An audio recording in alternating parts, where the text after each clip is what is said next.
Welcome to the ProLife Team Podcast. I'm Jen. I'm here with Jacob, and today we're going to talk about my journey from pro-choice to pro-life. Hey,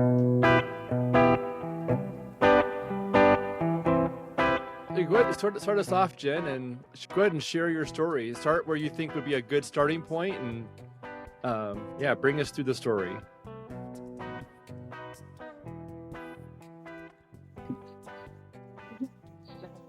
I'll kind of go back to the beginning. So my story started with my abortion. And that came about, I had been with my boyfriend for about 3 years. I met him when I was 16. And so found out I was pregnant when I was 19. And unfortunately, he was very abusive. We were in college at the time, and I should have gotten out of that relationship a long time before, but I just couldn't. You know how sometimes abusive relationships can be. You just kind of get caught in that and manipulated, and just for whatever reason, you just don't leave. And so I didn't. So when I found out I was pregnant, he was very angry about that. And in my family dynamics, I was the oldest child, and I was always expected to be the perfect one. I had always gotten straight A's in school. I had always felt like I had to do everything perfectly. And when I found out I was pregnant, I knew that that was going to be a major issue, especially for my mother. It would make her very upset, and it would cause, in her mind, a scandal. This was the late 80s, and things were different than they are now. It was more of a big deal if you became pregnant out of wedlock than it is now. And so I didn't want to disappoint my family. I didn't want to shame myself, basically. And there were just a lot of reasons. I didn't want a child to affect my future. And I really didn't want a child to have to deal with an abusive father. So for a lot of different reasons, and because he was so angry, and he basically said, "Get rid of it." I'll never forget those words. I made the unfortunate choice to have an abortion, which he fully supported. So,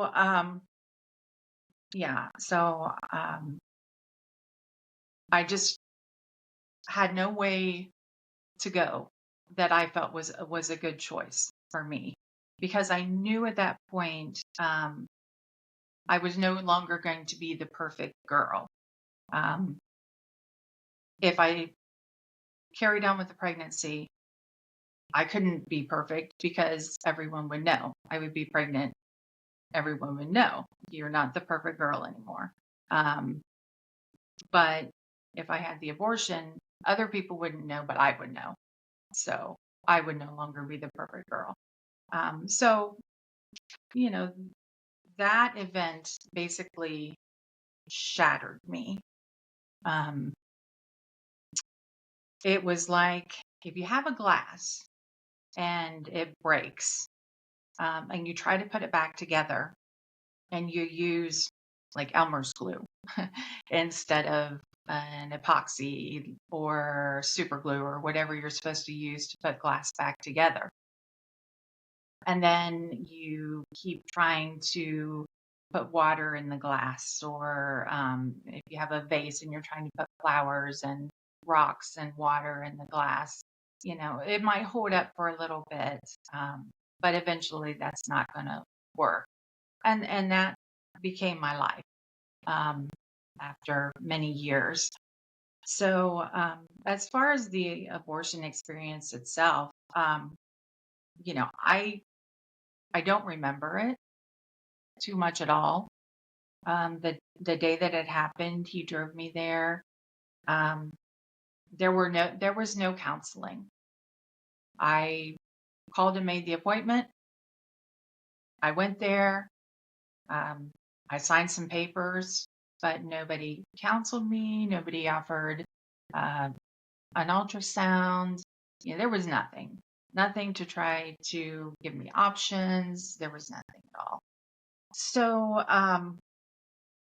I remember that the nurse gave me a shot in my hip, and I said, "Oh, that's going to be the worst part of it." And she knowingly said, "Oh, no, no, it's not."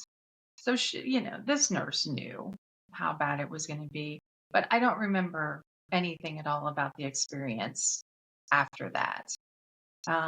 I do remember coming home, not to my home. Uh, at that point, he had his own place where he was living. So I went and stayed with him for several days. And all I remember about that is just uh, bleeding for several days afterwards. And I smelled death for weeks after that. And, I don't know if that was a delusion or a hallucination, but even to this day, that is a smell that I'm super sensitive to. And I think it all goes back to that experience. So, I see the studies that different organizations put out that support pro-choice, that say that abortion doesn't harm the woman in the long run. And I have to say that from my personal experience, that's not true. There are a lot of effects that come about from that. Um, but so I will say though that right after I felt relief because it was over. And I thought that I could just go on with my life. And I thought that I would be free. Um, but I thought I was escaping. But really, I wasn't escaping anything because I was just getting deeper and deeper into the entrapment, the enslavement. Because this abusive boyfriend used the abortion as a manipulative tool against me. So he would threaten to tell my parents. He threatened to tell my grandmother, who I was very close to. Um, he did make me tell his mother what I had done. So it just put me deeper into a bad situation. It didn't really help anything immediately. Um, so it just added more burdens onto the situation. So eventually, I was able to break free from that relationship. Um, and about 2 years later, I met my current husband, and he is wonderful. But I didn't want to get pregnant right away. And I told him we're going to wait 5 years because I think I was scared.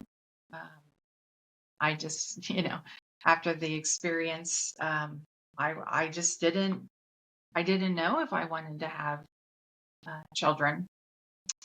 So we did. We waited 5 years, and it was almost 5 years from the time that we got married that I did finally get pregnant. And I miscarried um, almost 4 months into it. So, having had an abortion and then having a miscarriage, um, they are very similar but very different. Of course, both are the loss of a child, but both are heartbreaking. But the abortion is probably worse in the long run. The difference between the two was that with the abortion, I suppressed that. So I didn't think about that for the 7 years that had elapsed. Um, I just tried not to think about it at all. In my day-to-day life, it didn't come up. And when I would hear people talk about abortion, of course, I knew what I had done, but I just didn't think about it. So, but with a miscarriage, that's something that's more acceptable. And so that's something that you can grieve. And it just seems like in society, there's no place to grieve for an aborted child. Um, and so that's hard. That's a hard thing to deal with.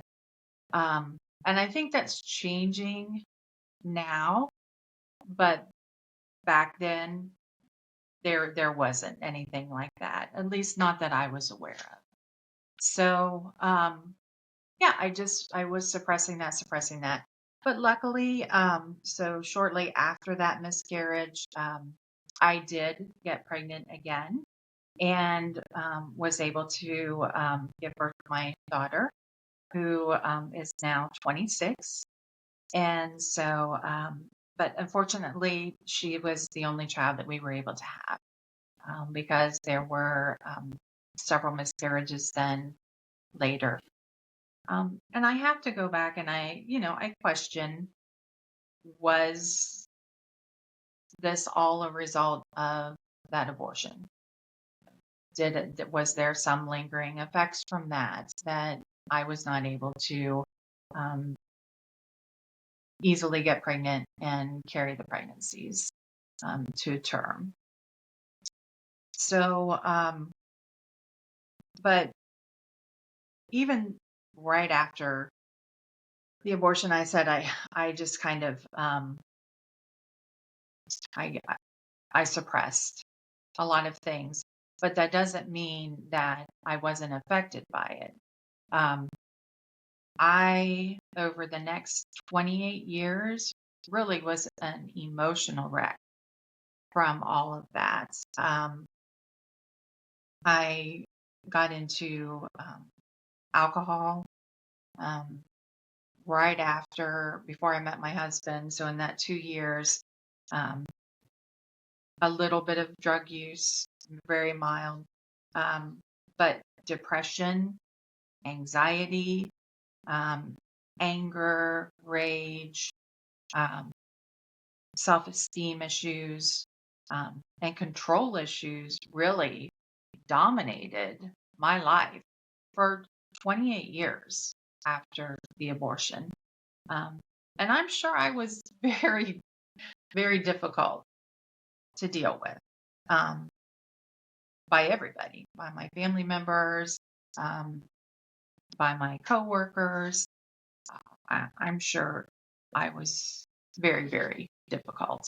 And looking back on that, I think a lot of that just had to do with I was just, as I said, shattered and just trying to hold everything together, um, but suppressing it all.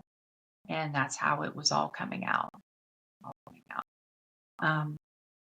And during that time period, there was 10 years where I had something that was wrong with me that doctors couldn't figure out. Um, couldn't breathe almost every day for 10 years. And it was miserable. And we finally ended up figuring out that part of it was anxiety, but also part of it was a food allergy. So once that got under control, that actually is part of my testimony, which is why I bring that up. But so it was just a very, very difficult time during this 28-year period. But finally, one day came, and I'll never forget it. I was just getting ready for work like any other day. I was doing my hair, and that was the day that the glue could not hold that glass together anymore.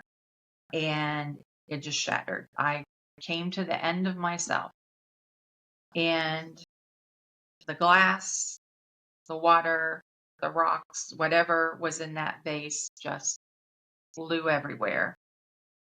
And it was not a pretty sight at all. And that was when things really fell apart.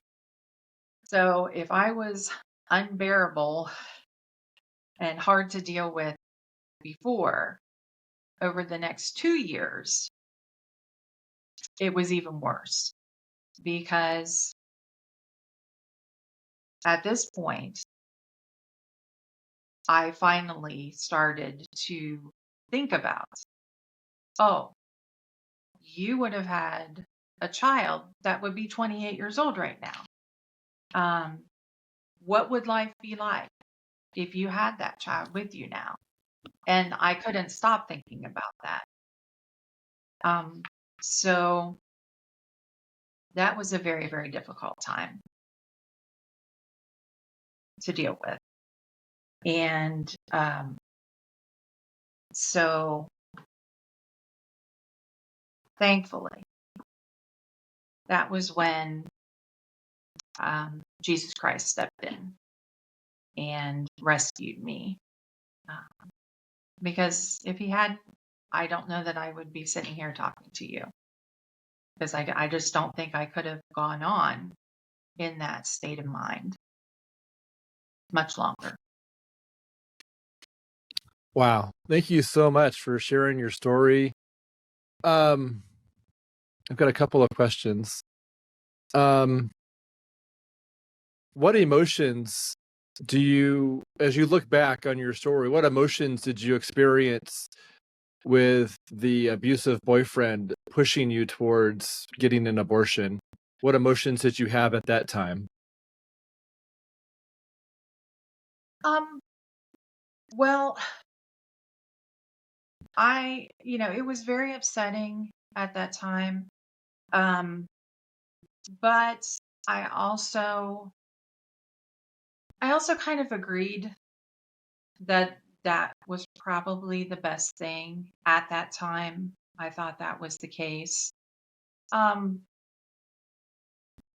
you know, I was 19 years old in college. There were girls that were having abortions all the time. There were girls that had 2 or 3 abortions by that time, that I knew of. It didn't seem to be a big thing. And so I just thought it was going to be the best thing for me and my future and my family. And so even though I knew it was wrong, I just thought it was going to be the best thing in the end.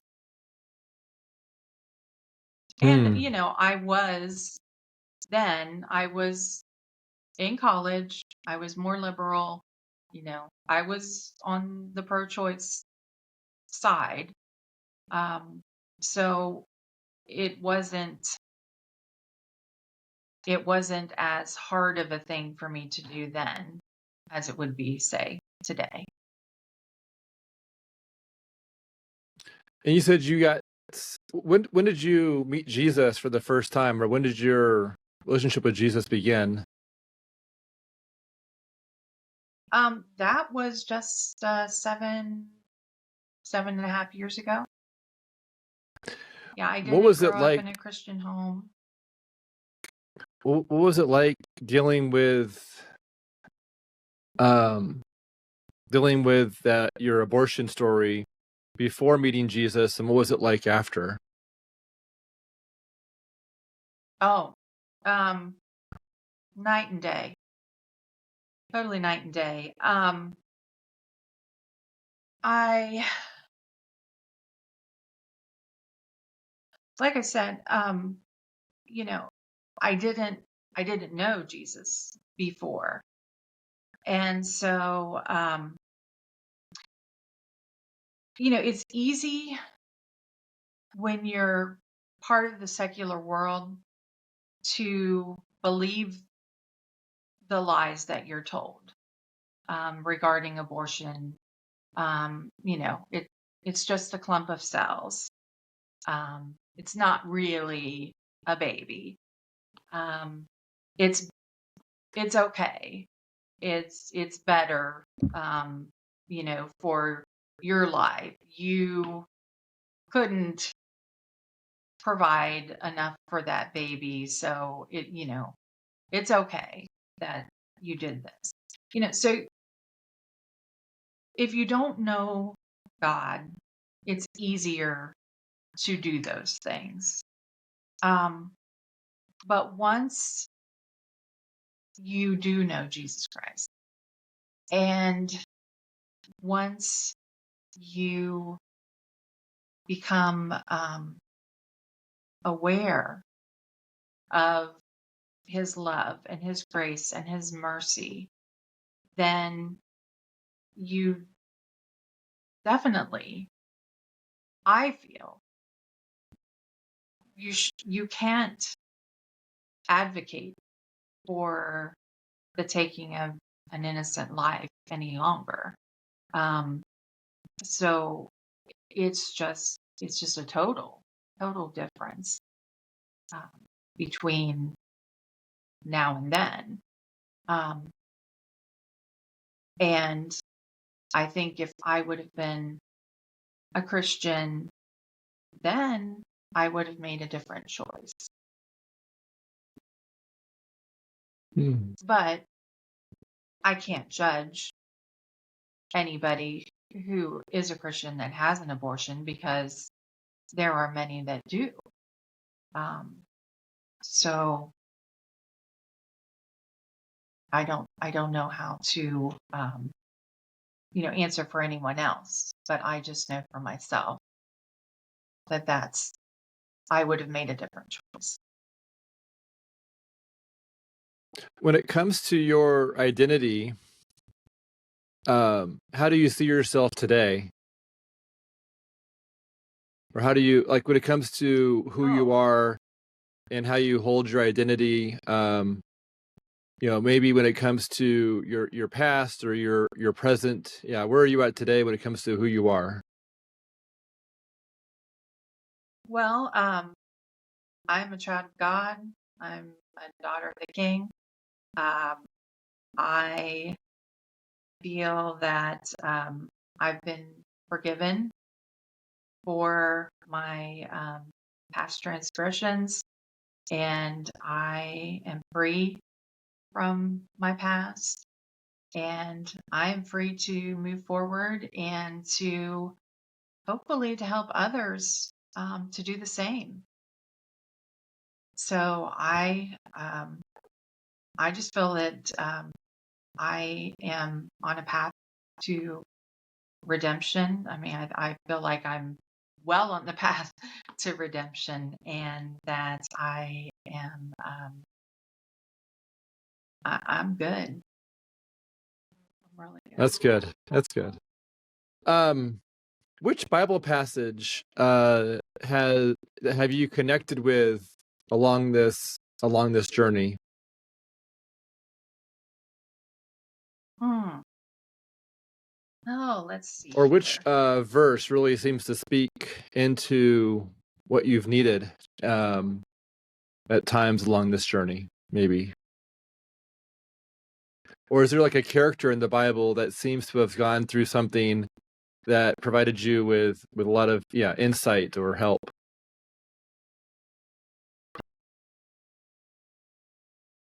Well, I guess I like Romans 8:28. And we know that in all things God works for the good of those who love him, who have been called to his purpose. Um, because, that speaks to me that what Satan means to harm us, God can use for our good and for his glory.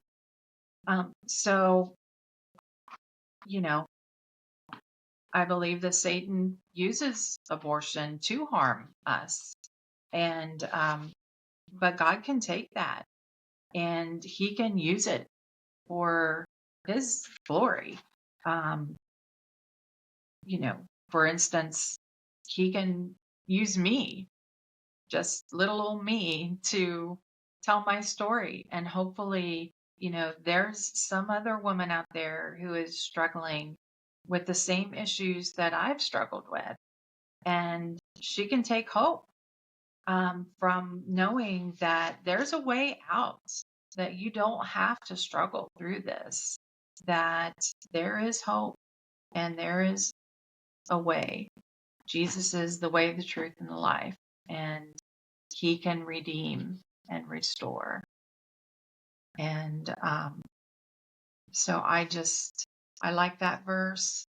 I really I don't like the story of David and Bathsheba and how their child died.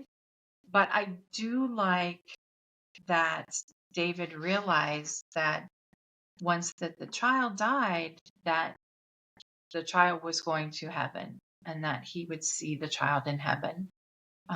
Because that, again, that is in the Bible, that when a child dies, the child goes to heaven, and that gives me hope um, that I will see my child in heaven. So I do like that Mm. as well. So speaking about how like you're essentially based on the journey you've been on, how is God using you today, or how have you been prepared to help others that's unique based on the pain and this hard journey that you've had to walk down? Mhm. Um, well, uh, so, well, if I could tell my testimony, because it's pretty cool the way that came Sure. about, and then I'll share that story as well. So I talked about how I had this breathing problem for 10 years, and so when we figured out it was a food allergy, I could kind of work on my diet so that I wouldn't have the problem as often. Um, but there was well, back up a little bit. So I had an aunt who was cognitively disabled from birth, and um, but she loved to go to church, and she was in an assisted living home, and she was getting near the end of her life, and so I thought, well, maybe she would like to start going to church. And this was before I had even thought really about becoming a Christian. But it was in the time of my 2 years here where I'm just a real mess. And I don't even know what made me think about taking her to church. Just something said, hey, she would probably like to start going to church. So I took her to church, and in so doing, that is what started me going to church. And so after she got to where she didn't go any longer, I kept going. And so there was a night, and well, by this time I had decided that I was going to be baptized when I turned 50. And so, which was coming up in like 6 months or so. And there was one night, and I just had so much problems breathing, and that I almost went to the hospital, which I had never done before. Um, but I just prayed and prayed to Jesus, and I listened to music, and so I started feeling better. So I got up and I went to work the next day. I work an hour away. So I was listening to music on my way to work. And I've always felt that God speaks to me through music. So as I'm driving to work, every song that came up on the radio had something to do with breath, breathe. It was either in the lyrics, in the song title, something. And so I just had to laugh. And I said, okay, if you play the song, I Got Saved by Selah, by the time I get to work, and by this time I was about 20 minutes from work, I will call and schedule my baptism today. I was 10 minutes away from work, and that song came on the radio. So I called and scheduled my baptism that day. So, and then when I went to meet with the pastor about my baptism for the counseling, I talked to him for about 10 minutes, and he immediately recognized. Now, remember when I said that one of the reasons why I had the or why I had the abortion was because, I always felt that I had to be the perfect girl, and, that was a problem for me. And perfectionism had always been a problem for me. If I couldn't do things perfectly, then, I felt like I was losing control, or I just wouldn't do it. He recognized right away with talking with me. He said, you have a problem with perfectionism, don't you? I said, yes. He said, you need to get rid of that right now. You can't keep up doing this. So, that was one of the best pieces of advice that I got right off the bat. So I've really worked on letting that go. So I'm sure that everybody who knows me is very happy that I've kind of backed off of that. But so yes, I was baptized in June of 2017, and so since then, right away, I volunteered at the pregnancy center here in our town, and it's a little bigger town. There's quite the poor population here, and it is a lot of crisis pregnancy at that particular pregnancy center. And so while I was there, I had to counsel a young minor girl who was pregnant, and she had the father was older, and so they were going to have to call the police. And so it became quite the issue. Um, when I applied as a volunteer, on the application, they asked if you'd ever had an abortion. And of course, I answered truthfully on my application. Um, and the volunteer coordinator, knew about it and we had discussed it, but that's really all the further it went. But because of my interaction with this girl and that the police would be involved in that, the director of the center looked over my application because she wanted to know who was going to be involved in this situation potentially.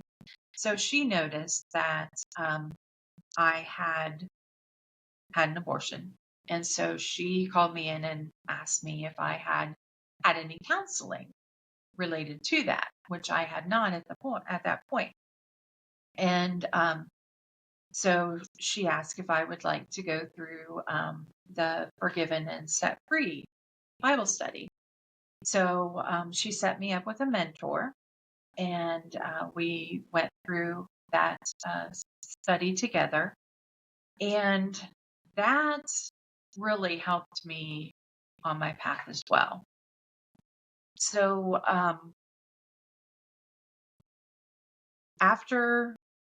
shortly after that, I did not get a chance to return to that pregnancy resource center because COVID hit. And I was only able to volunteer one particular night, and they were not having their volunteers come in on that night. So in the meantime, I had switched churches. I'm going to church in another county. And so then one of the people at my new church asked if I would consider volunteering at the Pregnancy Resource Center in the other county.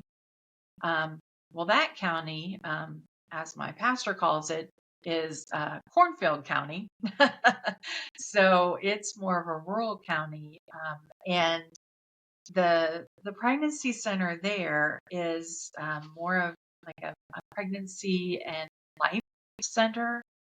So it's much less of a crisis pregnancy center and more of a life and family center. And so I volunteer there now, and we do a lot of like family not family counseling, but family classes. They do a lot of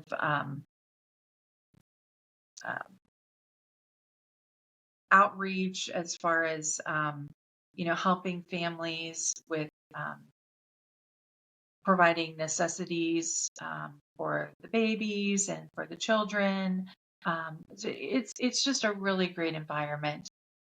But we are trying to get the Forgiven and Set Free program going there for women who need abortion recovery help.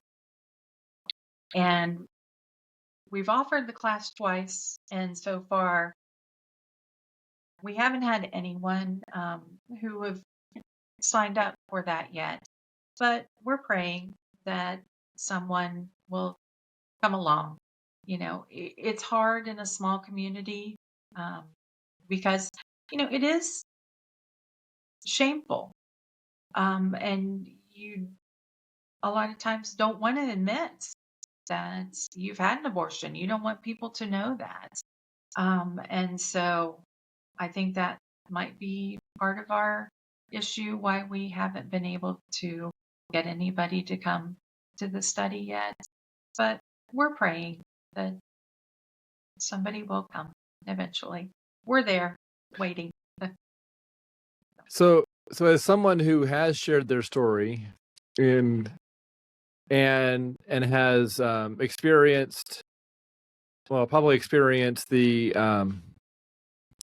stronghold that shame can have, and also the opposite of having that broken. Would you speak to what would you like for people to know who currently are letting shame still have that stronghold in their lives? What would you like them to know? Yeah. Well, you know, if people are struggling, I just want them to know that they need to take heart because there is peace in Jesus Christ. He can rescue you from the guilt, the shame, and the despair. There is hope, there's freedom, there's forgiveness in Christ. Um, and as John 14:6 says, He is truly the way, the truth, and the life. Um, and if you're not struggling, if you've had an abortion in the past and you're not struggling now, I hate to say it, but you probably will in the future. Just give it time, because it was, as I said, I did okay. I thought for a long time, 28 years.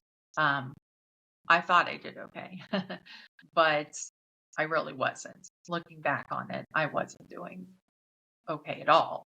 But it just it wears on you.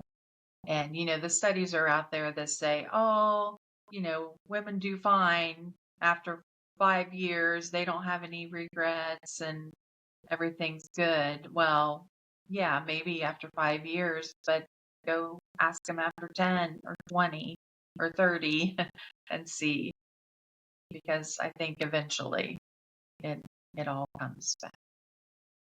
So Hmm. that's what I would like for women to know. And if there's anyone out there that is contemplating abortion, I mean, I would just advise, just don't even go there. Just don't even. It's not really worth it in the end. Um, I have come such a long ways on the path of recovery from that experience, but there are still things. I mean, just this year, and I think it's just because God, in His infinite mercy, is just being so patient with me and revealing things to me when I'm ready, um, and not giving me things that I can't handle. Um, but I've never really thought about holidays before.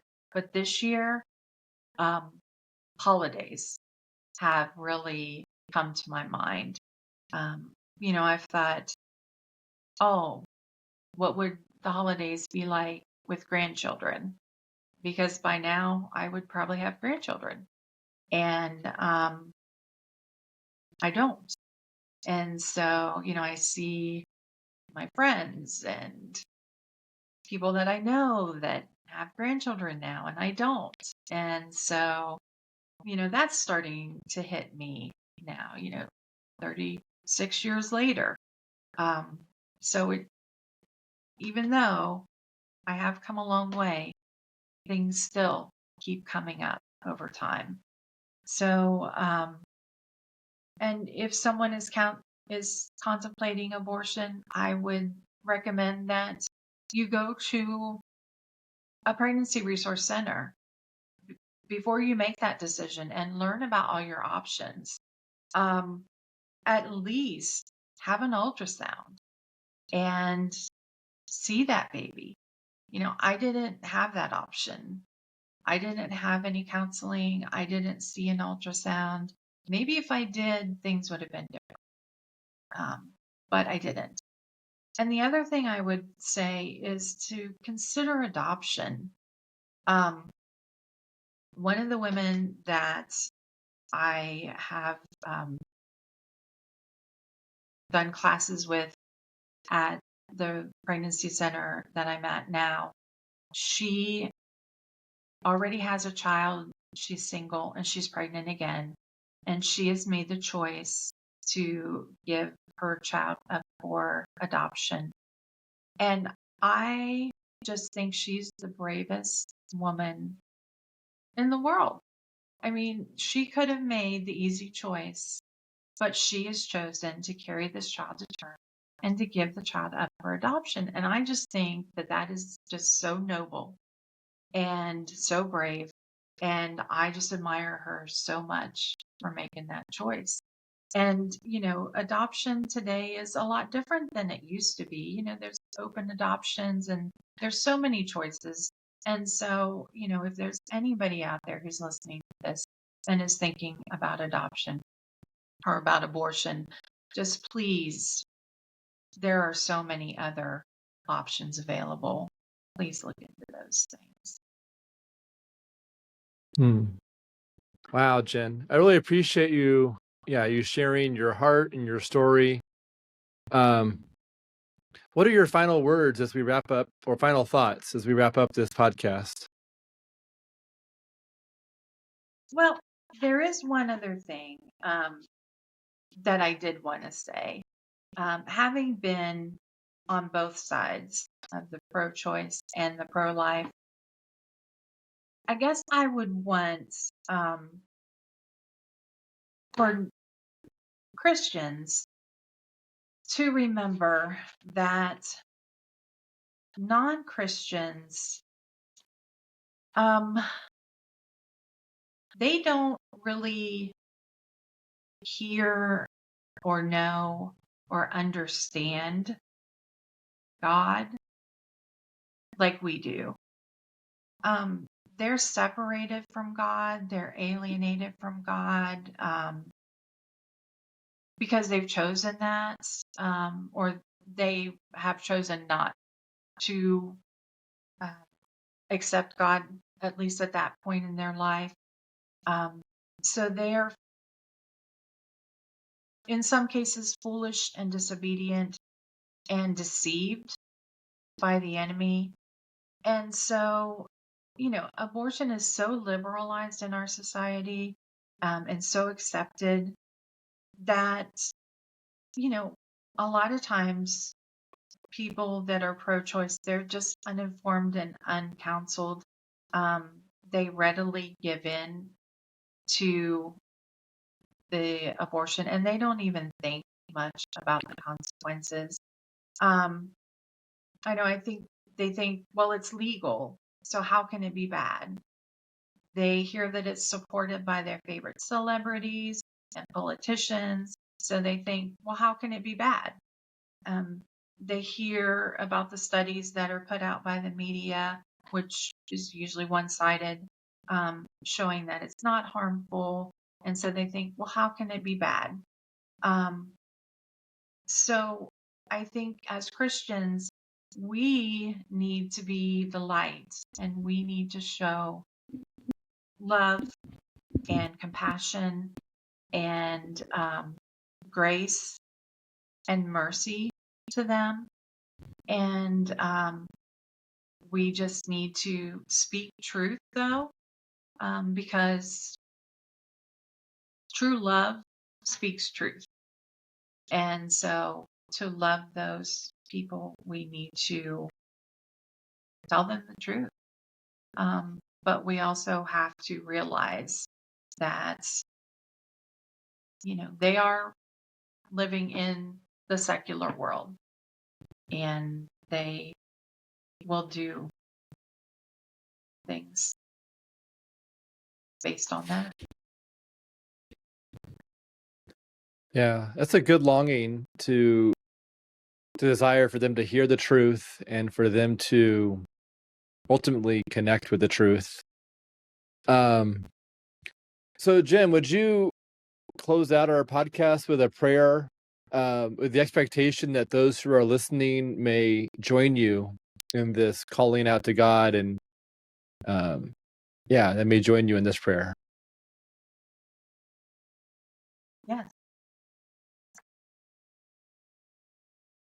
Lord, thank you so much for our time together today. Thank you so much for Jacob and for his podcast and for this platform. And we really look forward to the ways that you will surprise and amaze us with your faithfulness, the lives that you will touch of those listening to this podcast, the people that you will use to brighten dark spaces and to lift sad hearts. Our discussion today was fueled by you, Father, and who created us to be a light to this world, to color the darkness. to bring life to dead places and love to lost faces. Please bless our work and our time. Please guide our steps and our progress. And we pray that those that need to hear the truth will hear it. And in the mighty name of Jesus, we pray. Amen.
Our sponsors include Heritage House, Patriot Insurance, and iRapture.com.